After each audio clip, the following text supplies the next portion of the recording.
जय श्रीकृष्ण सांग मैंने आउ एक नुआ अध्याय को आपण मानक स्वागत। आसतु आज आमे आम संपर्क विषय रे कथा हेबा। आमे समस्ते संपर्कर डोरी रे बंधा आउ से संपर्क रे स्नेह प्रेम भल पाइबा जदि भरी जाए तेबे जीवन स्वर्गठू भी आनंदमय लगे। आउ जदि से संपर्क रे तिक्तता भरी जाए जीवन विषमय लगे, नर्क भली लगे। सबुठी भल मंद मिसिकी थाए। आउ जेउठी संपर्क रे भल पाइबा अछि सेठी घृणा भी तो रहिबो ना। सबु कथा बुली बाली आमरी ऊपर पड़ी जाए।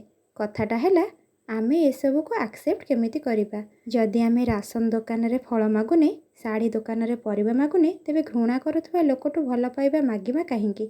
काहेकि से सब जिनिस तांकटू एक्सपेक्ट करिबा जहा तांको पाखरे नाही। आशा करिबा ही आमर भूल। सेथिलागि निजको एमिति गढ़ी तोलिबा जेमिति कि नेगेटिव कथा तुम हृदय को छुई पारिबनी। अरे गोटे तो लाइफ, हस खुशी रे रहिबा। जी भल लोक से भल कहब, आउ जार मानसिकता खराब ताको तुम्हें खराब लगिब। सत कथा कहली ना सांग मैंने। जदि कथाटी आपन को भल लगुथाए तेबे भिडियोटी को लाइक शेयर सब्सक्राइब निश्चिंत करेंगे। रहिली जय श्रीकृष्ण।